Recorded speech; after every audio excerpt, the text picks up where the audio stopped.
Papo de Psiquiatra, com Marcelo Branhas, Marcos Grossi e Pedro Rosa. Tudo o que você sempre quis saber e nunca teve para quem perguntar. Seja bem-vindo a este mais novo episódio do podcast Papo de Psiquiatra. A gente continua e hoje vai falar de um tema um pouco diferente, predominantemente não conhecido, talvez esquecido, mas que é surpreendentemente presente na nossa prática clínica. Nós falaremos sobre o transtorno explosivo intermitente. Pois é, pessoal.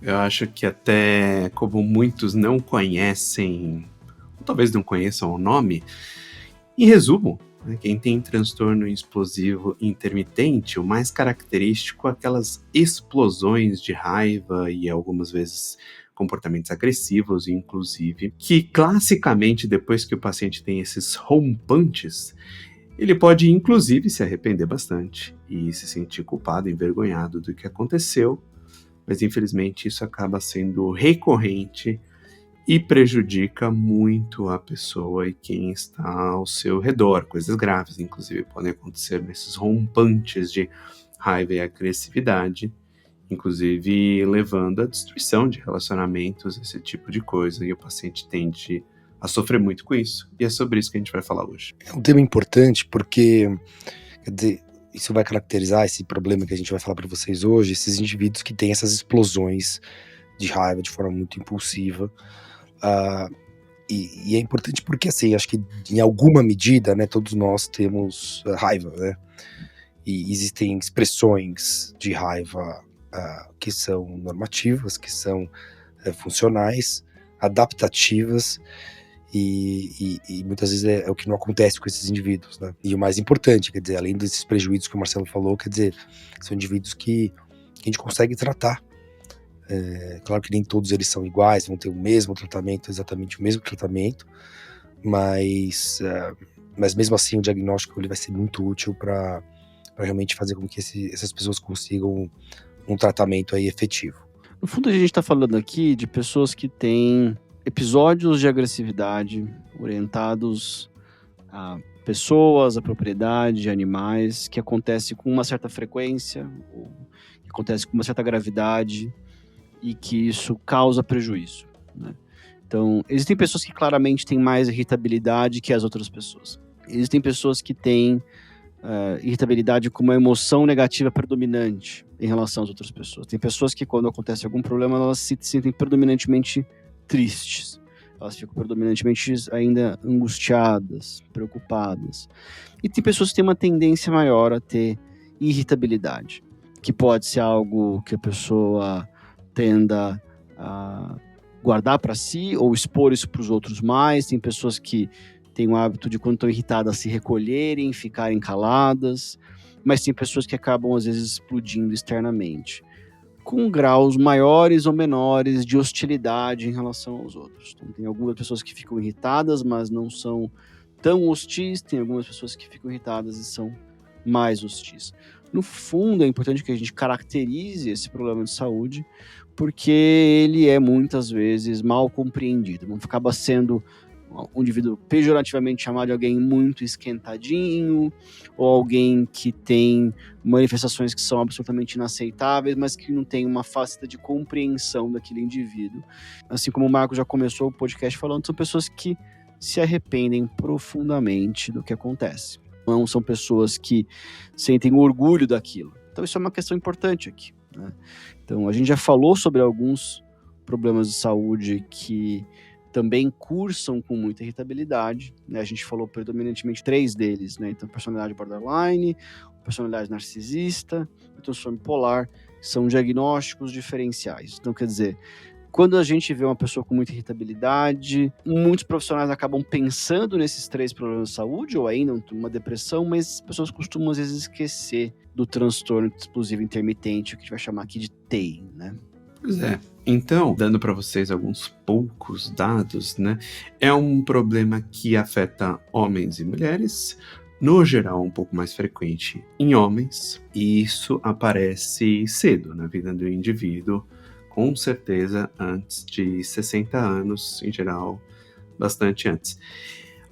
E que nem vocês falaram já, né, acaba tendo muitos prejuízos, falando, por exemplo, alguns exemplos, né, o paciente às vezes se envolve em brigas, no trânsito, por exemplo, ou com familiares, ou com outras pessoas, acontecendo inclusive, às vezes, destruição de patrimônio, ou brigas físicas mesmo, e o paciente depois acaba, no geral, tendo um arrependimento e se sentindo envergonhado de não ter conseguido controlar esse problema. Agora, o interessante, né, do transtorno explosivo intermitente é que ele também serve como um protótipo para a gente estudar e entender a agressividade mais impulsiva, né? A pessoa que ela age de uma maneira agressiva num momento de estresse emocional, de um momento de uma sensação de ameaça emocional ou de se sentir contrariado e de maneira impulsiva, que é muito diferente de uma agressividade deliberada, né, que a pessoa mais friamente vai agir numa situação de forma agressiva de maneira deliberada,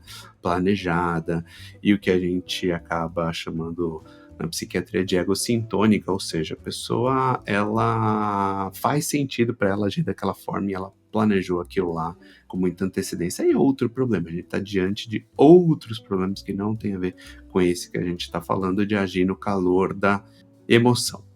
Quer dizer, a gente está falando então de um grupo, né, de indivíduos que tem uma manifestação de raiva, tanto verbal quanto física, desproporcional, impulsiva, né, não planejada. Essa manifestação, ela é de forma geral curta, né, como de forma geral são as emoções, né, que as emoções elas têm geralmente um gatilho, né, elas têm uma iniciação, um pico e depois elas diminuem ao longo do tempo, né. A gente falou um pouco disso no episódio de transtorno de personalidade borderline. E esses indivíduos, claro, eles começam a ter muitos problemas por causa dessas expressões de raiva. Então, existem vários exemplos, né, de brigas no trânsito, brigas com o vizinho, brigas com a esposa, com o esposo, enfim. Daí, o indivíduo, como geralmente, né, o indivíduo ele se arrepende, né, então tem muita culpa depois. Eventualmente essas pessoas podem desenvolver outros problemas por causa disso, né? Mas é importante então diferenciar esses indivíduos de indivíduos que têm esses impulsos agressivos, vamos dizer, em outro contexto, né? Quer dizer, isso não vai acontecer num contexto, por exemplo, que a pessoa tem um transtorno de personalidade borderline, né? Que eventualmente ela pode ter uma manifestação de raiva agressiva, num contexto de estressor interpessoal, de abandono, eventualmente com muito vazio associado. Ou também não pode ser melhor explicado por uma alteração de humor, né? Ou seja, um paciente que está numa fase de mania ou hipomania com muita irritabilidade, ou seja, o limiar para raiva é muito baixo, mas isso persiste, quer dizer, não são episódios de 30 minutos, né? Que sempre vai colocar até 30 minutos, quer dizer, são mais curtos, né? Mas sim, eventualmente a pessoa fica dias, eventualmente, assim. É claro que a pessoa ela pode ter, eventualmente, um transtorno explosivo intermitente e ter essas outras comorbidades, né? Se essas explosões de raiva estiverem melhores contextualizadas em um outro problema, e daí quer dizer que a pessoa não vai ter um TEI, né? A gente chama de TEI, né? Que é um transtorno explosivo intermitente, né? Também isso não pode ser, por exemplo, expressão de uma intoxicação, né? Essa pessoa ela usou cocaína ou ela ingeriu bebida alcoólica em grandes quantidades, quer dizer, isso vai ser secundário à impulsividade pelo uso de substância.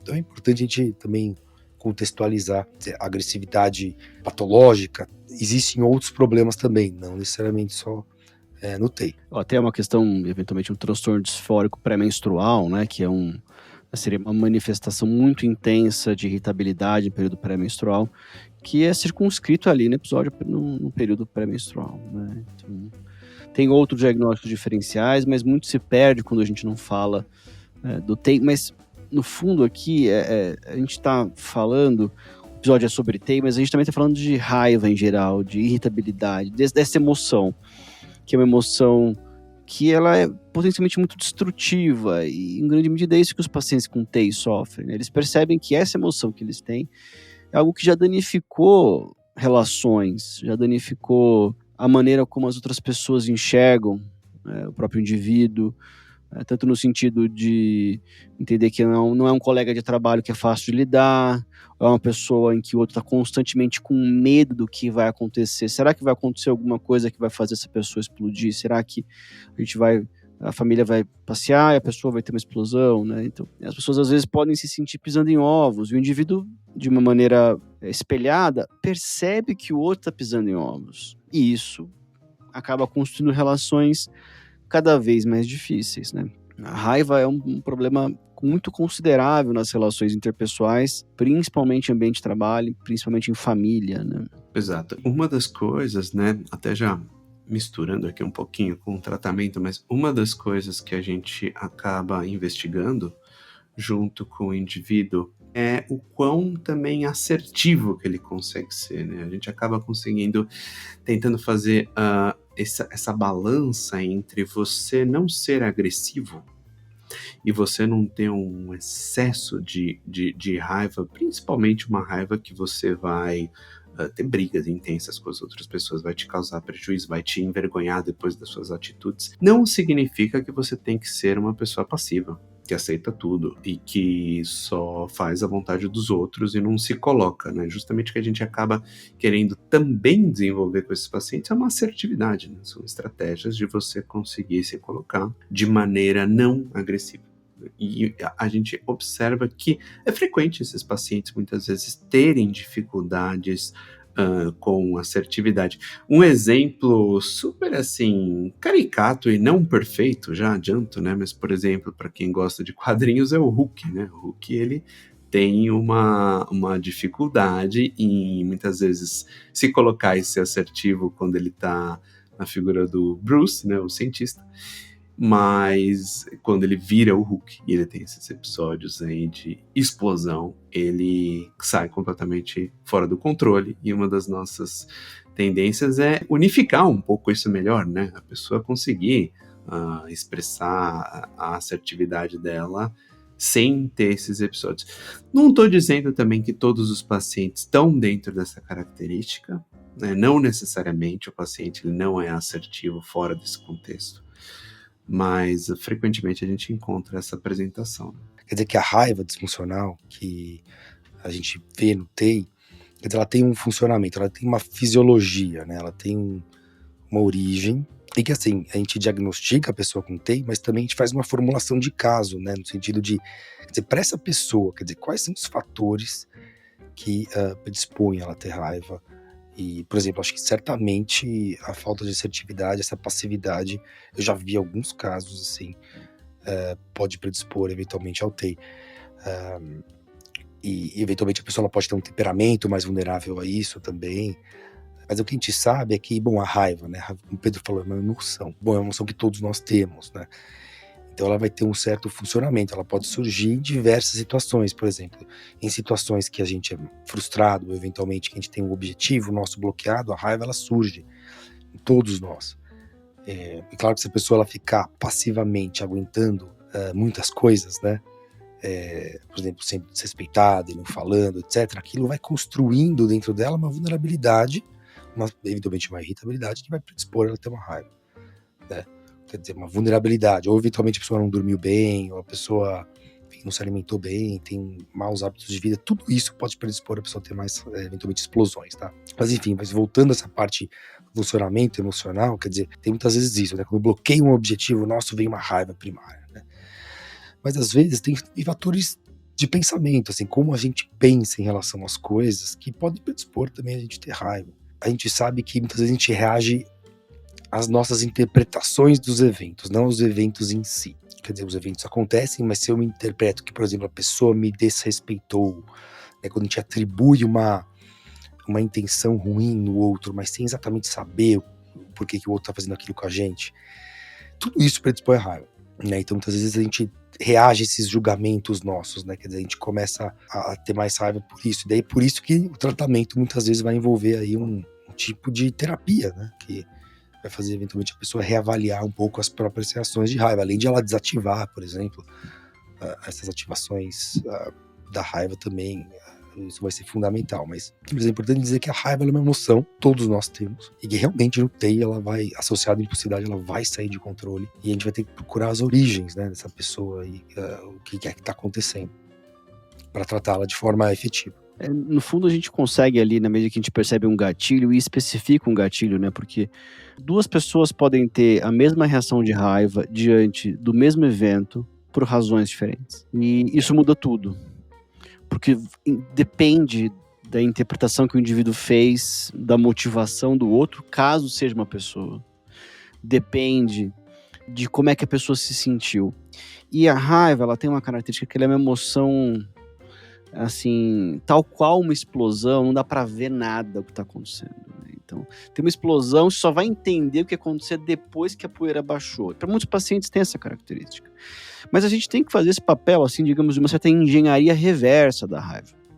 E raiva, com muita frequência, não sempre, mas com muita frequência, é uma emoção que não é a primeira emoção que aparece. Ela é uma emoção que aparece a partir de uma outra emoção. Vamos chamar assim de uma emoção secundária. Uma emoção que causa muita raiva, né, é ansiedade. Então, muitas vezes, o paciente tem um transtorno de ansiedade e tem uma raiva, porque é aversivo, desagradável, sofrido ter ansiedade, então o indivíduo vai com raiva. E a raiva, ela é uma emoção que movimenta, uma emoção que inclina o indivíduo a fazer alguma coisa. Nesse caso, ir lá e acabar com a fonte da ansiedade. Agora, naturalmente, a raiva ela é uma emoção fisiológica que surge diante de sensação de injustiça, de sensação de estar sendo passado para trás, injustiçado, enganado, né? Então, faz parte desses momentos sentir raiva. Inclusive, pode ser um problema o indivíduo que, na medida em que recebe, que é alvo de uma injustiça, que não sente raiva, né? Então, se a gente for lembrar aqui, já puxando para um episódio que a gente falou de amabilidade, episódio, claro, será que você é amável? É um nome parecido com isso. Se você for lá, esse episódio que fala de um dos fatores do modelo dos 5 fatores, que é a amabilidade, muitos pacientes que têm uma amabilidade excessiva são pessoas que sentem muita pouca raiva, que diante de situações em que são vítimas de maneira absolutamente concreta e inegável de injustiças graves, não se enraivecem. Isso pode ser difícil para essas pessoas, portanto, se protegerem dessas injustiças. Então, tem um componente fisiológico, mas como a gente já falou aqui desde o começo do episódio, raiva é uma coisa potencialmente um problema de saúde, um transtorno explosivo intermitente para descrever isso, além de todas as outras transtornos mentais que têm raiva. Mas aqui é uma questão de que é uma coisa destrutiva e pode ser um pequeno primeiro passo para um paciente que tem explosões de raiva perceber isso que o Marcos falou. Qual é o gatilho exatamente? Qual é a emoção que você sente? É ansiedade? É sensação de injustiça? É decepção? É impotência? Isso são emoções que com muita frequência são as emoções primárias da raiva. Na medida que você percebe, eu tô com muita raiva, tô me sentindo impotente. Isso é um primeiro começo, porque você tem uma opção de agir de uma outra forma. De agir, o que você faz diante de impotência? Porque diante de raiva, a pessoa ataca. Mas será que tem alguma outra coisa a ser feita diante de impotência? Mas claro, hipoteticamente, impotência. Pode ser sensação de injustiça, decepção, ansiedade, assim por diante, né? Pois é, Pedro. Eu acho que um ponto super interessante que você disse é realmente a gente pensar até num exemplo inverso, né? O exemplo inverso dessas pessoas com uma alto grau de amabilidade e que, bom, quer dizer, inclusive às vezes não sentem raiva em situações onde elas deveriam sentir. Uma coisa que a gente sabe no exemplo daqui, né, que a gente está falando agora, ou seja, quando há uma tendência muito grande de a pessoa sentir muita raiva, e pior, né, pior na verdade é como a pessoa acaba expressando a raiva, muitas vezes o problema acaba justamente aí, né, mais na expressão da raiva e nos prejuízos que ela pode ter do que na raiva em si. E como vocês colocaram, né, que normalmente quando a gente tem raiva porque algo ou alguém está impedindo a gente de conseguir o que a gente queria, quando a gente entra no modo luta, por assim dizer, né, que é uma coisa bem, todos os mamíferos com certeza e outros animais inclusive têm, né, de você lutar ou fugir ou se esconder. Quando a gente entra no modo luta, a gente vai querer eliminar algo ou alguém que está impedindo a gente de conseguir o nosso objetivo ou que está nos ameaçando, né? Seja essa ameaça uma ofensa, uma crítica, algo que bate na nossa autoestima, ou alguém que está de fato impedindo que a gente consiga o que a gente quer. Então, nesses momentos que acontecem nesses pacientes, a não ser que seja situações, né, super que você tá, uma ameaça à vida, uma coisa mais intensa, que você realmente tem que reagir naquele momento, vale a pena você voltar o foco para você, em vez de voltar o foco para algo, alguém que está te gerando raiva e examinar, né, por que aquilo está causando aquele sentimento em você e como agir de maneira mais, de certa forma, planejada naquela situação. Porque uma coisa que acaba acontecendo muito com o indivíduo é que ele fica sob o controle dos outros, ou sob o controle do que ele acha que o outro está fazendo em relação a ele. Então, de certa forma, ele acaba perdendo o controle das próprias ações nesse sentido, né, e agindo de uma maneira que não é a melhor naquele momento. Então, tudo começa muitas vezes no tratamento com coisas super básicas, de você identificar que você está começando a explodir, né? A gente brinca com os pacientes que nem panela de pressão, né? Quando ela começa a apitar muito e rodar rápido aquela válvula e sair muita fumaça, algo tá meio estranho, talvez você tenha que ir lá baixar o fogo, alguma coisa do tipo. Então, com o paciente também, a gente acaba desenvolvendo muita percepção, inclusive corporal, de ele perceber que ele está fechando a mão, de ele perceber que ele está ficando quente, de que ele está cerrando os dentes, de perceber toda uma mudança na fisiologia corporal e emocional. Para a gente, a primeira coisa que a gente tem que fazer é parar o comportamento, né? Parar, né? Agir naquele sentido daquela raiva. E depois que ele aprende essa primeira etapa básica, no entanto, extremamente necessária, aí a gente vai aprendendo e ensinando formas alternativas de agir de uma maneira mais construtiva. Quer dizer, a gente faz isso, né, muitas vezes no tratamento, porque boa parte das pessoas que procuram a gente, a raiva claramente é desproporcional e muito tóxica, assim, para a pessoa, né? Quer dizer, realmente não funciona, quer dizer, faz muito mal para a pessoa, principalmente nas relações interpessoais, né? Porque como o Marcelo falou, a raiva tem essas características de luta ou fuga, né, por exemplo. Então, quer dizer, se você, durante a raiva, o outro é o seu inimigo, né? Quer dizer, muitas vezes a percepção do outro acaba ficando muito simples, né?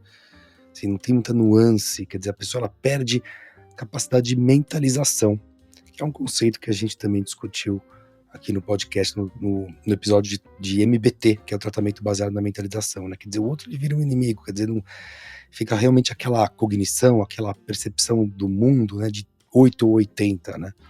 Então, que é uma percepção que muito ruim, principalmente quando a gente está navegando no meio interpessoal, porque acaba fazendo com que a gente tenha perspectivas muito enrijecidas sobre os outros, né? Quer dizer, o outro é meu inimigo, o outro é o problema.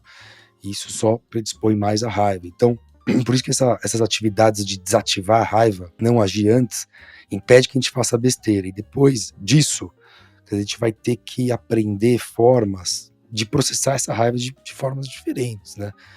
De talvez isso, daí, claro, para cada pessoa vai ser diferente. Algumas pessoas vão ter que aprender diferentes perspectivas sobre o que está acontecendo, né? Quer dizer, que é justamente essa capacidade de mentalização, ou habilidades, né? Como que eu vou ser mais assertivo para não passarem por cima de mim, por exemplo. Mindfulness, né? Pode ajudar, assim, tanto para controle de impulso, quanto para redução de vulnerabilidade, como para pensar antes de agir.